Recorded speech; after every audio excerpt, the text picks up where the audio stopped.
Ahojte, tu je Snakes a vítajte pri sérii Logika v kreslených a animovaných filmoch. V minulom videu ste sa spoločne v hlasovaní rozhodli, že v dnešnej časti hlúpej logiky sa pozrieme na kontroverzný animák Buchty a klobásy. Tento film, na ktorom pracovalo spustu komediálnych hercov ako napríklad James Franco, Jonah Hill či Seth Rogen, sa radí medzi jeden z prvých animákov, ktorý je dokonca mládeži neprístupný. Vo filme sa skupina potravín zo supermarketu rozhodne zistiť pravdu o tom, čo sa s nimi stane, keď opustia supermarket. Dielo na štýl South Parku nesie na československej filmovej databáze hodnotenie 58% a zároveň aj spustu nelogických vecí, na ktoré sa za okamih pozrieme. Tak ako vždy sa môžete zapojiť v hlasovaní o film do ďalšej časti v sekcii Komunita. Tentokrát si môžete vybrať jeden z týchto filmov. Hlúpa logika z filmu Buchty a klobásy je už nachystaná, tak poďme na to. Na parkovisku pred supermarketom sú 3 autá. Do obchodu vchádzajú 4 osoby s košíkmi a v obchode je predávač, ktorý otvára dvere plus ostatní pracovníci. To mi nevychádza. Nevedel som, že americká vlajka má len 11 hviezd. Vy ste to vedeli?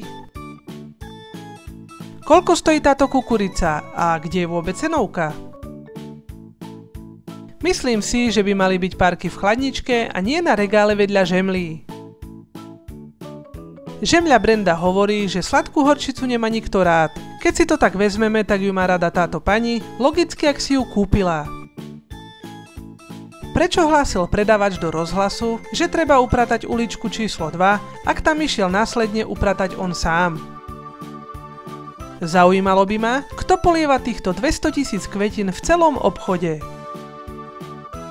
Párky, ktoré majú 19 600 kalórií? Z čoho sú vyrobené? A zdá z mäsa z jednorozca?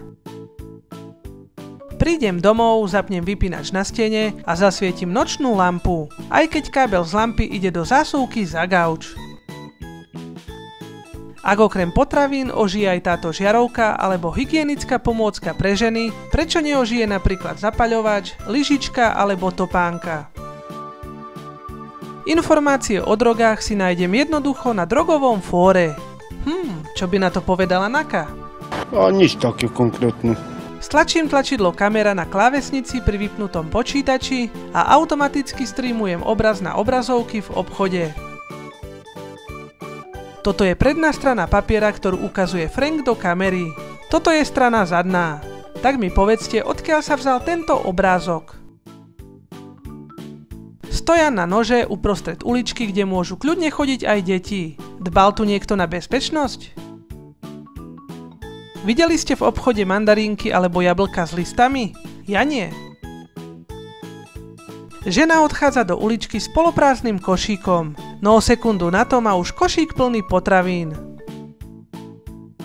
Kde zmizol nákupný košík tejto ženy, ak u pokladni išla s vozíkom, odchádzala od pokladne bez vozíka a pri pokladniach nie je žiaden stojan na vozíky.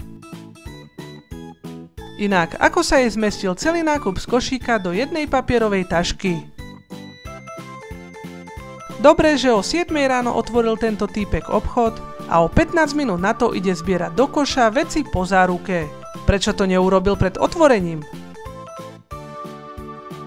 Odkiaľ zobrali potraviny ďalší sáčik s drogou, ak si narkoman kúpil od dílera len jeden sáčik, ktorý si následne aplikoval.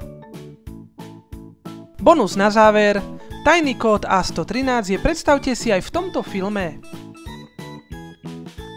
Na dnes je to z tohto videa všetko, tak ako vždy, ak sa ti dnešné video páčilo, klikni na tlačidlo palec hore a ak chceš vidieť viac podobných videí, tak sa prihlás na odber tohto kanála pomocou červeného tlačidla odoberať. Ja sa s vami lúčim, majte sa pekne a čaute.